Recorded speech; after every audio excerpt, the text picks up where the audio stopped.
Aonde eu vou, eu vejo farmácia. Muito se fala que em cada esquina tem uma farmácia, às vezes até mais de uma. Entretanto, o excelentíssimo senador Flávio Bolsonaro quer aprovar o seu projeto de lei, a PL 3589/19, que quer levar o medicamento de dentro da farmácia para fora, exatamente. Ele será vendido em qualquer estabelecimento comercial.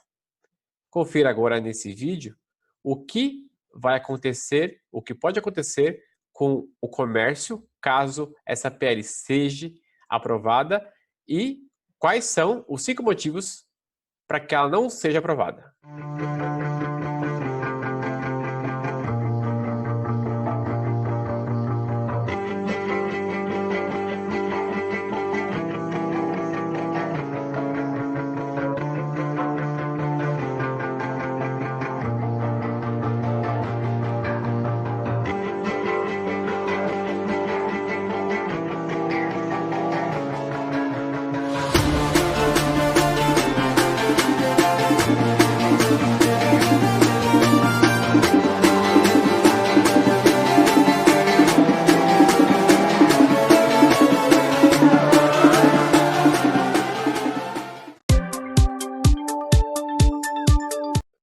Para quem não me conhece, eu sou o Daniel Linhares, fundador da Decerto Consultoria Regulatória, consultoria Anvisa e também criador do método Farmácia Mais Lucrativa, tá? Mas nesse vídeo irei falar sobre esta PL. Então, recebi muitas mensagens de colegas farmas pedindo para que eu falasse sobre o assunto.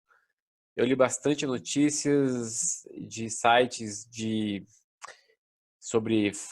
de sindicato, sites de notícias, enfim.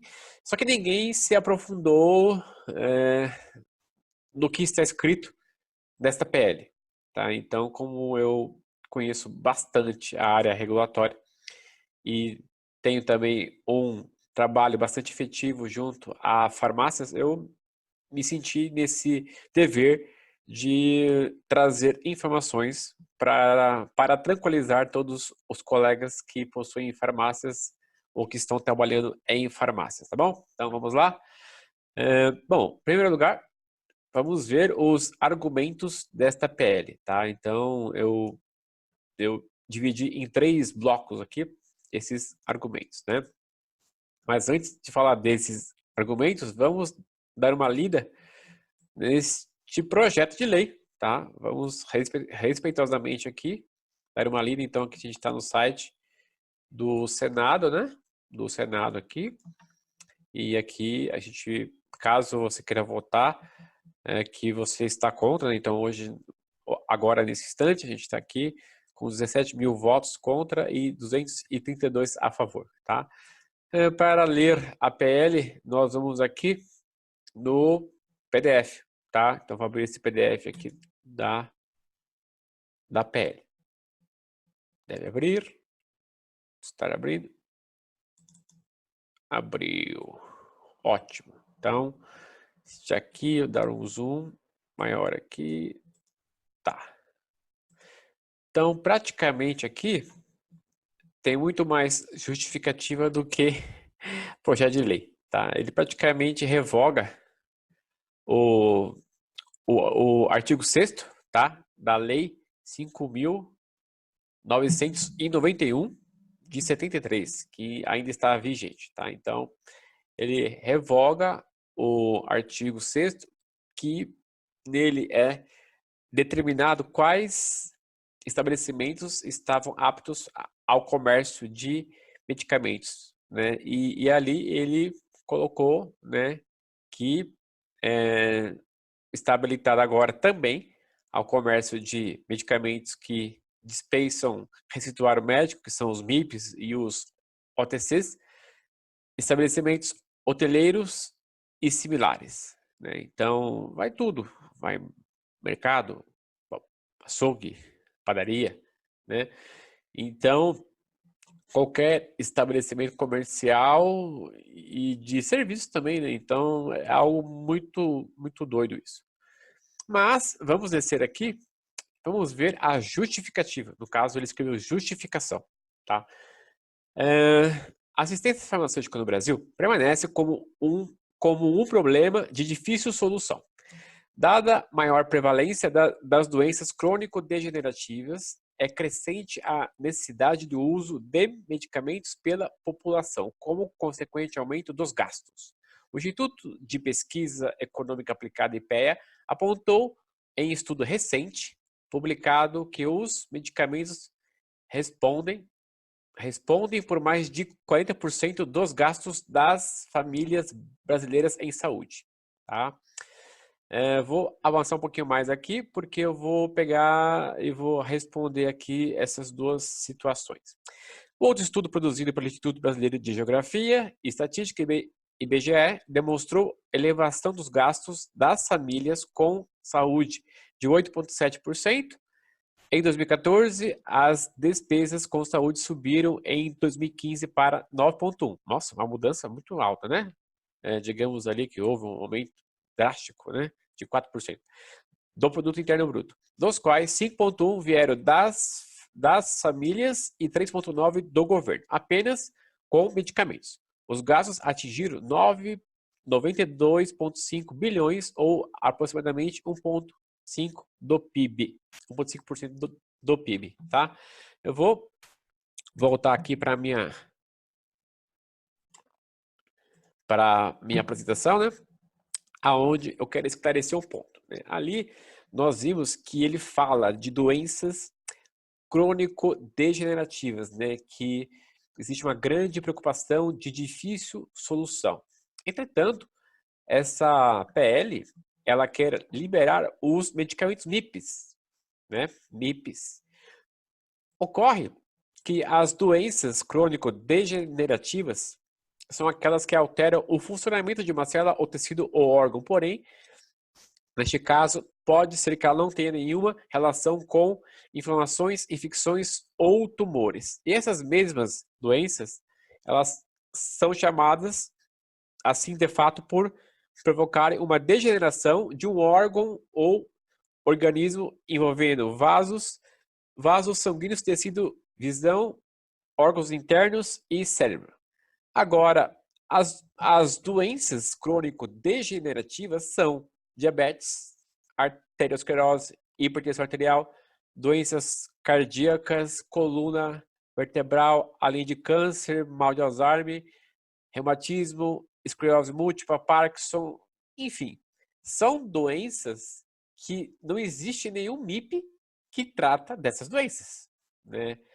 Então, só por aqui, nós temos já um dos nossos 5 motivos inquestionáveis para reprovar a PL. Nós temos o nosso primeiro motivo aqui, que é os medicamentos para doenças crônico-degenerativas não são OTC ou medicamentos isentos de prescrição, tá? Então, só por aí já não está colando essa PL, tá bom?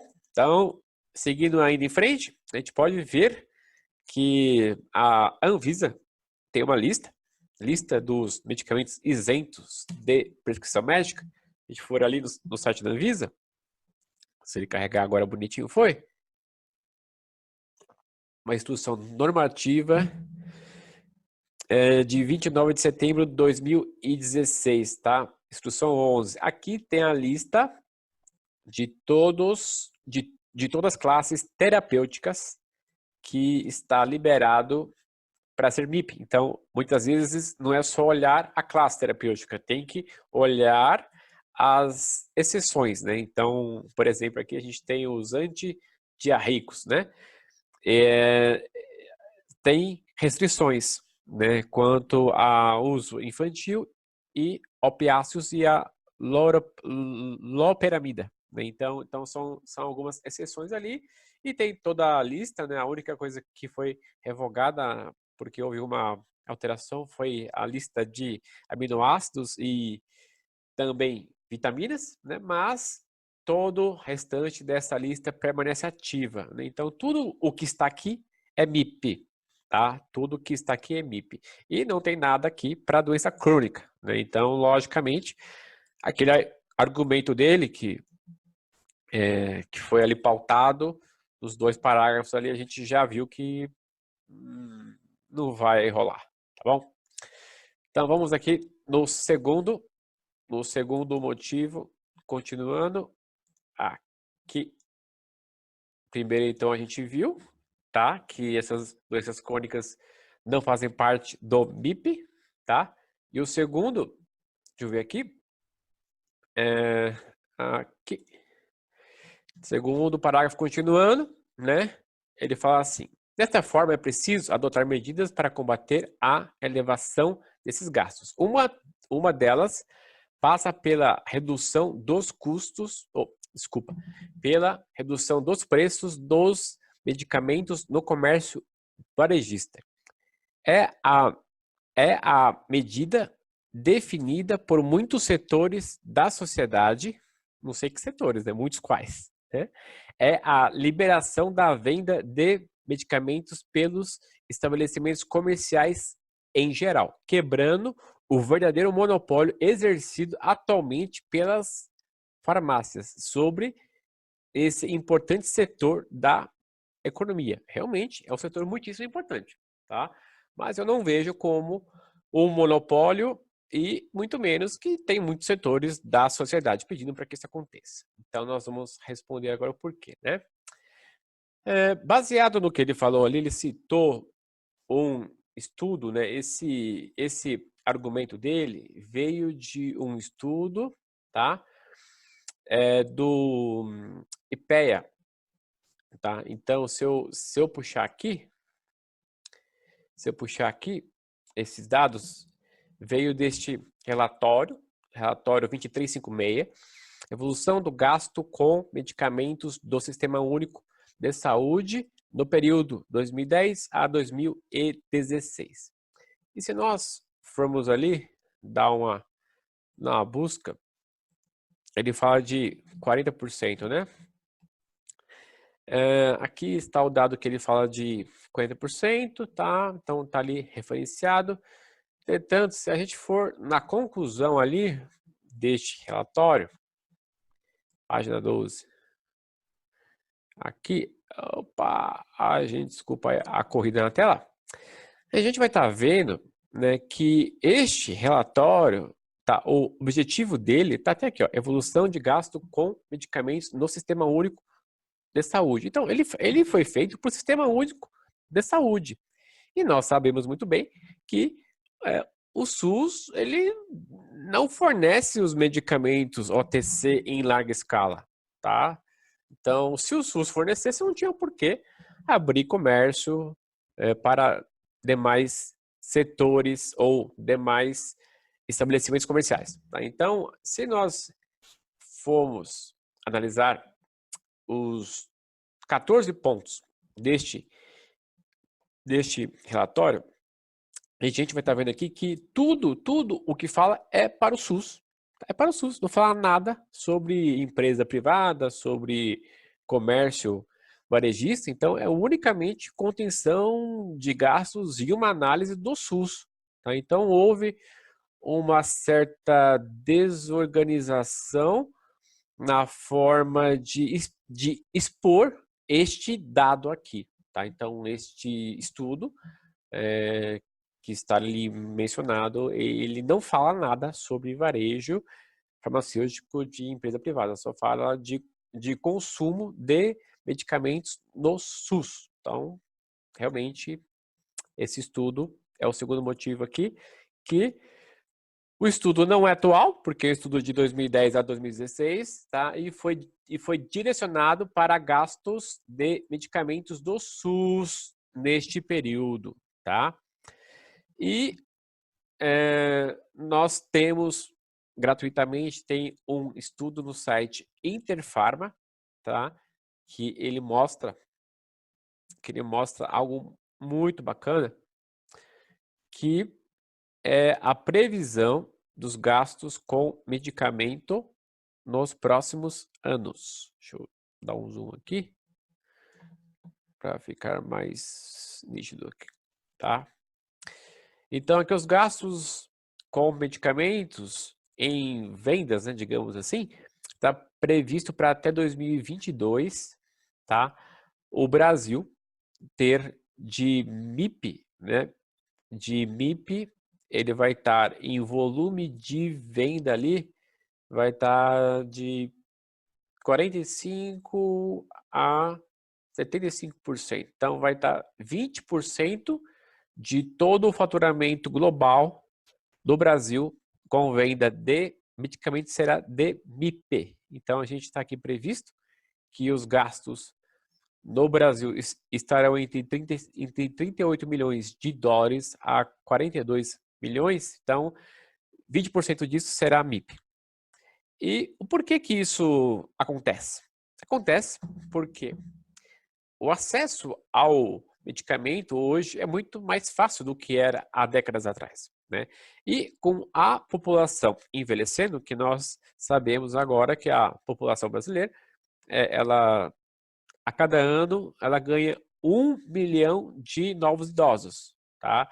Então, daqui 10 anos, daqui 5 anos, quanto mais serão? A gente sabe que teremos um envelhecimento da nossa população, que hoje a predominância é jovem e futuramente será idosa. Então, automaticamente, quanto mais a população envelhece, mais ela vai ter que tomar medicamento, ou de forma preventiva, ou de forma corretiva, ou paliativa.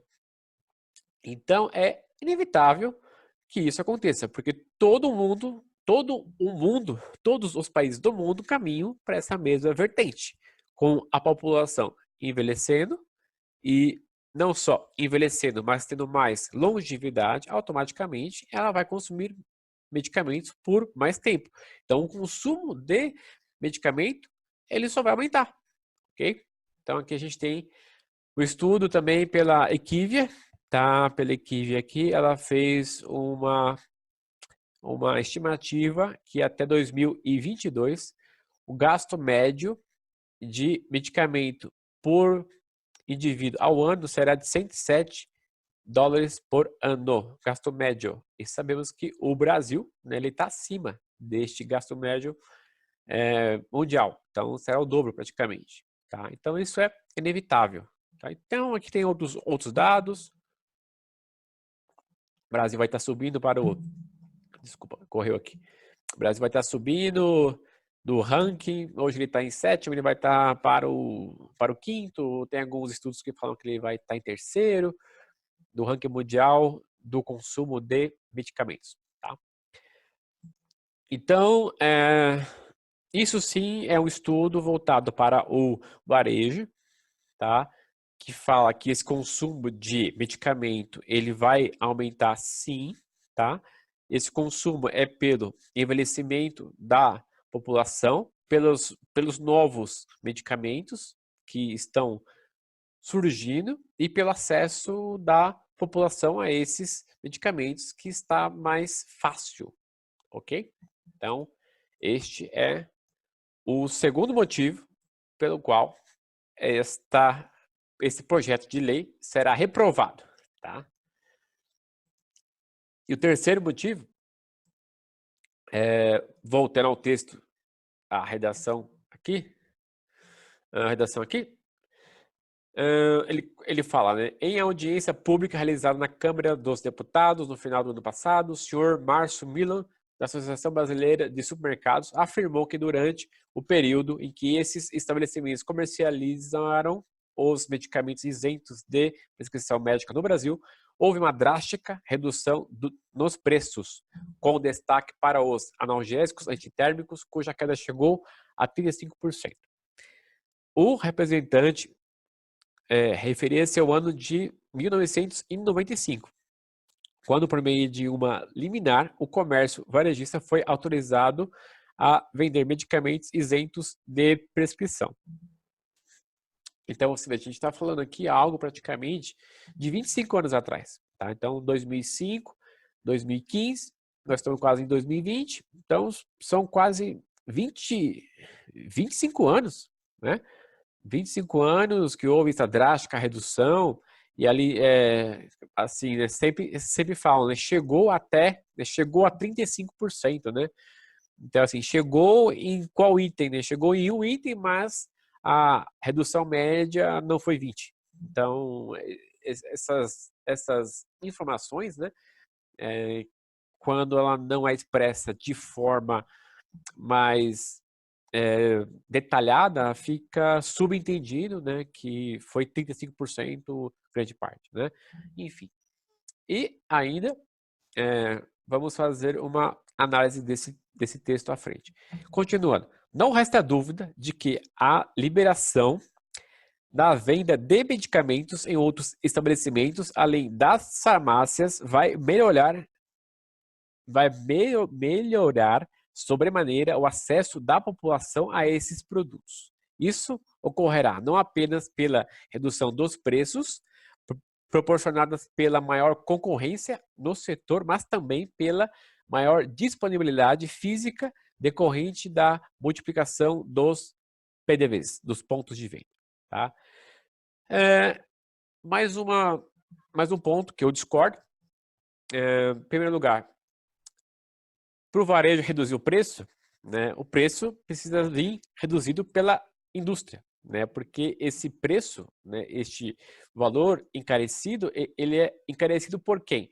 Ele é encarecido, não é pela indústria que é encarecido pela alta carga tributária. Então, nós sabemos que no Brasil, 37, chega até de 34% a média e chega até 37% a incidência de impostos sobre o medicamento. Então, o outro custo também é o custo de distribuição, é o custo logístico, né? Então, nós sabemos que o Brasil, praticamente 95% de tudo que é distribuído é frota rodoviária, né? E o frete, combustível, a gente sabe que sempre impacta muito na logística.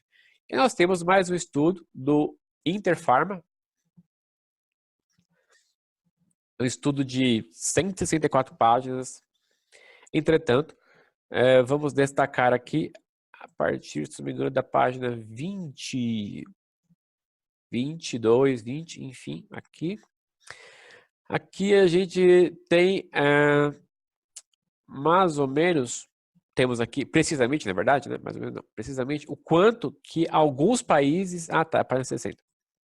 Quanto que alguns países pagam de carga tributária nos medicamentos isentos de prescrição, tá? Então, vamos correr aqui. Por exemplo, Estados Unidos, nós temos estados ali que chegam a pagar nos medicamentos isentos de prescrição médica de 4% a 10%, 0%, 6%, 7%. Você imaginou? 30% a menos do que aqui. Isso quando não é zerado, tá? Temos outros países aqui. A França, 7%, Japão, 5%. Reino Unido, 5%, Austrália, 10%, tá? Então, esse é o cenário mundial, tá? Então, logicamente, ali o medicamento é muito mais barato, porque existe a máquina pública, ela favorece o setor saúde, o setor da população. Então, a gente sabe que nós temos algumas reformas previstas e está previsto para ser extinto a ST, a substituição tributária, né? Então, vamos ver se isso vai acontecer ou não. Isso terá um grande impacto sobre o preço dos medicamentos. E temos também, ele falou sobre o monopólio. Pensei, monopólio desde 95, né? Monopólio, eu não vejo como monopólio, né? Porque no Brasil, ele até citou também ali no texto, falando que vai favorecer a distribuição, né? Devido aos maiores PDVs ali, aos maiores pontos de PDVs. E aqui nós temos que a OMS, né, que é a Organização Mundial de Saúde, ela recomenda que para cada 8 mil habitantes tenha-se uma farmácia, né? E, segundo os dados do CFF, Conselho Federal de Farmácia, aqui, fonte deles, tá? Nós temos no Brasil hoje, passei aqui, desculpa, nós temos aqui farmácias e drogarias, 87 mil farmácias, então 88 mil farmácias registradas, né? Isso foi um dado de 2018. E só pelo que eu vi, pelo Diário Oficial da Anvisa, até maio desse ano, foram mais de 7 mil farmácias publicadas, né, novas AFs, né? Então, ali o número praticamente vai saltar para 95 mil praticamente ali, né? Então, nós temos 90 mil farmácias no Brasil. Então, se a gente fizer o cálculo por 1.000 habitantes, né? Digamos aqui, 207 milhões, né? 207 dividido por 90, estaria uma média aqui de 2,3, uma farmácia para cada 2.300 habitantes. Ou seja, está muito bem distribuído. Está muito bem distribuído. Tá? Então, não está faltando ponto de distribuição. Tá? Então, e aí ele cita também, né? Monopólio. Então, eu vou falar aqui o porquê que esse motivo que ele cita, né? Redução de preço, monopólio e isso tem que melhorar, né? Porque ele cita aqui também que agora me perdi um pouco. Ah, tá. Melhorar. Ele falou que isso tem que melhorar.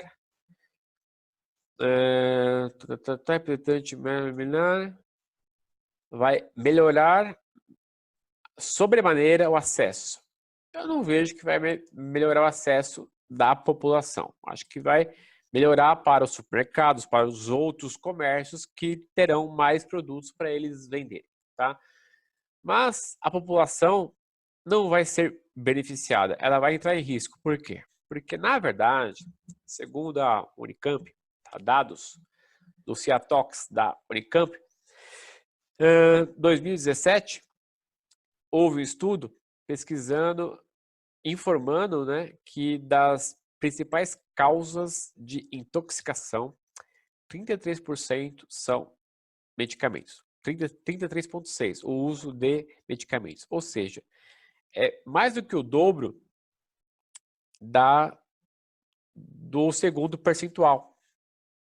Tá bom? Então, somando o segundo e terceiro, não dá o primeiro. Então, para você ter uma ideia de quanto que é o risco, tá? O risco e o impacto na saúde que tem da população a automedicação.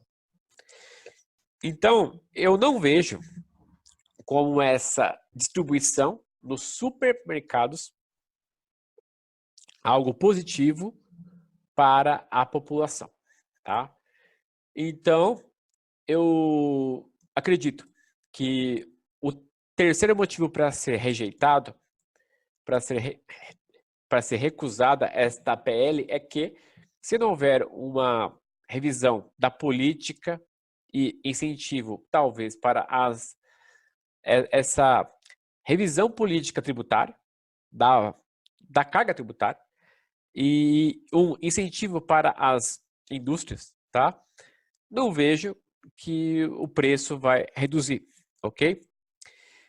E nós temos também que não está polarizado, né? O varejo farmacêutico não tem monopólio, tá?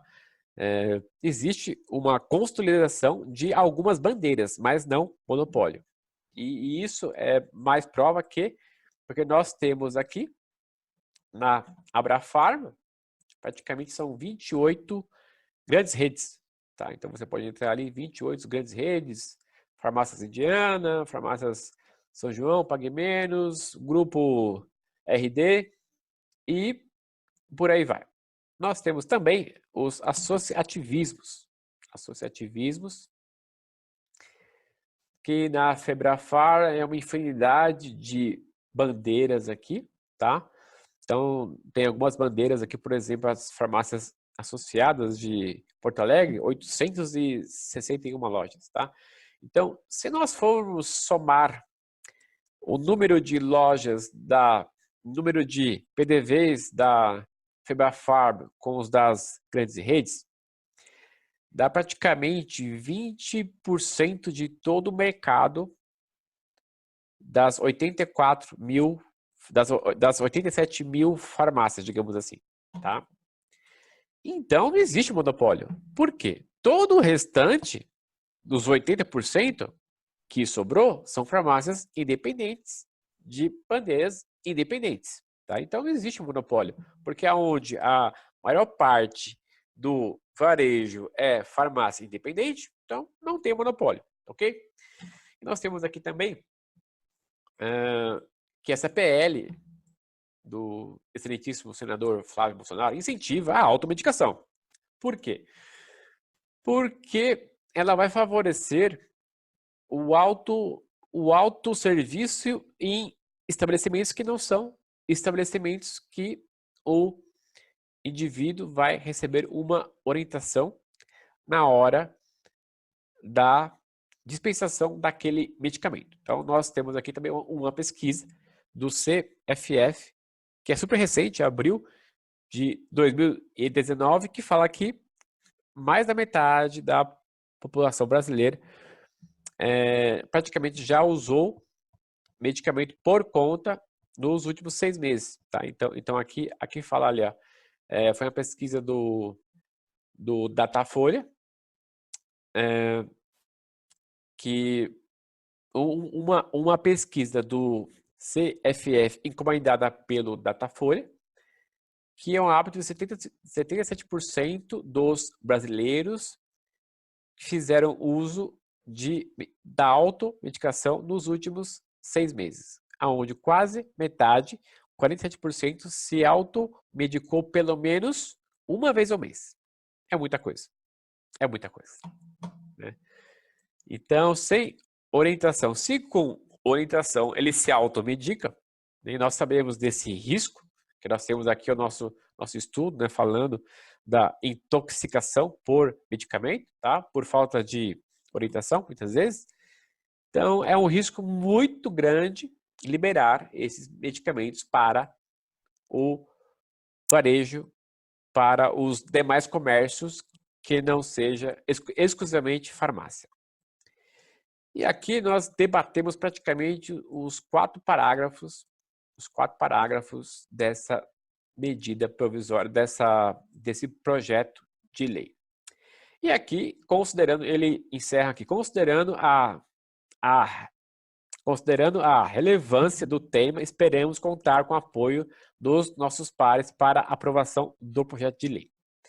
Ressalta aqui também que algo curioso, nessa audiência pública, só o senhor Márcio Milan opinou. Né? Acredito que deveriam ter outras representações de outras áreas, como as vigilâncias sanitárias, ou então talvez a própria Abrafarma, né? o próprio Conselho Federal de Farmácia, que poderia também estar presente nesta audiência ali, para que pudesse contribuir para que essa PL fosse melhor formulada, caso ela fosse de um interesse para a população, ok? E mesmo assim ainda, eu tenho outros 4 pontos que eu vou entregar aqui um pouquinho mais ainda, eu vou ir além, tá? Além do que o nosso excelentíssimo senador falou, eu quero ir além. E eu vou falar o quê? Eu vou trazer aqui algumas portarias interessantes.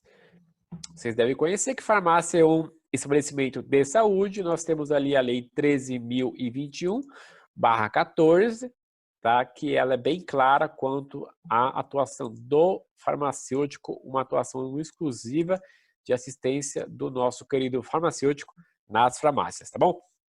Então, aqui fala a definição de farmácia. Então, nós temos aqui a farmácia sem manipulação, ou seja, drogaria, é um estabelecimento onde haverá dispensação e comércio de medicamentos, insumos correlatos e outros em suas embalagens originais. Então, praticamente, nós estaríamos equiparando, tá? Equiparando os outros estabelecimentos comerciais ou serviços pela venda e comércio de medicamentos, mesmo que seja OTC, tá? Então, diriam que uma padaria poderia ser um estabelecimento de saúde também. Acho que não vai ficar bacana, né? E nós temos aqui também, no quinto motivo para essa PL ser reprovada, o cumprimento dos requisitos sanitários. Então, pegando a mesma lei que o nosso queridíssimo e excelentíssimo senador Flávio Bolsonaro, ele meio que rechaçou aqui o nosso artigo 6º, que fala sobre locais onde é privativo a dispensação e comércio de medicamentos. Ele colocou outros lá, tá? Mas, se nós descemos aqui até o 21, nosso artigo 21, fala que o comércio e a dispensação, representação ou distribuição, importação e exportação de drogas, medicamentos correlatos será exercido somente para empresas e estabelecimentos licenciados pelo órgão sanitário competente dos estados, Distrito Federal e dos territórios em conformidade com a legislação supletiva a ser baixada pelos mesmos, respeitadas as leis, respeitadas as disposições desta lei. Ou seja, o que isso significa? Significa que os supermercados, os hotéis e qualquer estabelecimento comercial que queira vender medicamento, que eles passem a ter alvará sanitário para comércio de medicamentos e também que eles tenham autorização Anvisa. Então, eles vão ter que ter todo o aparato, todo o aparelhamento regulatório que uma farmácia tem, tá? E incluindo a presença do farmacêutico, tá? Então, só por aí a gente vê que é bem complexo mesmo esta aprovação. Caso seja aprovada, vai ser uma grande surpresa para mim e para tantos outros colegas juristas, advogados especializados em regulação também, porque vai ter que se fazer cumprir os demais dispositivos da lei. Então, você não pode favorecer uma determinada, ou você não pode habilitar, melhor, você não pode habilitar determinada entidade, determinado comércio a certa atividade, sem que ele também se equipare, não só comercialmente aos outros que já estão naquele segmento, mas também eles têm que ser legalmente regular perante a luz da Anvisa. Então, eles têm que ser estabelecimentos habilitados pela Anvisa. E nós, vou também agora mostrar aqui, então nós temos aqui nossos 5 pontos, a gente pegou todo o tema e esmiuçou, e quero mostrar para vocês aqui um pouco mais sobre a Decerto Consultoria, um pouquinho de jabá. Decerto Consultoria regulariza empresas e serviços e produtos junto à Anvisa. Então, se você tem qualquer dificuldade, então esse trabalho de análise de portarias, eu tenho muitos casos que empresas novas me procuram: Daniel, quero abrir uma startup que é um aplicativo que vai fazer isso, isso, isso. Como que a Anvisa enxerga isso? Então, a gente estuda toda a portaria, temos os nossos parceiros que são especializados em outras áreas, por exemplo, é algo tributário, temos os nossos parceiros, enfim, a gente trabalha para que você tenha êxito na sua aprovação Anvisa, tá? E temos aqui também o Daniel Linhares, que é o trabalho que eu faço para farmácias ali. Então, nós atendemos farmácias no sistema de treinamentos, visitas em loco e mentoria. Muito obrigado por você ter ficado aqui neste vídeo. Espero não ter sido um pouco muito técnico, mas eu queria realmente pegar muitos detalhes ali para trazer este conteúdo rico para você que tem interesse em se informar, mas com bastante qualidade. Então, muito obrigado, se inscreva no canal, compartilhe esse vídeo com os amigos e com as pessoas que têm dúvida quanto a essa PL. Não se assuste E vale a pena você mandar um e-mail para o Flávio Bolsonaro, que eu já mandei o meu, tá? Mande o seu e-mail ali, falando, não é só clicar, né, sim ou não, mas vale a pena mandar um e-mail para ele e falar assim, olha, excelentíssimo, eu creio que isso não é certo por tais e tais motivos. Vale muito a pena a gente entupir a caixa dele de e-mail. Forte abraço e até o próximo vídeo.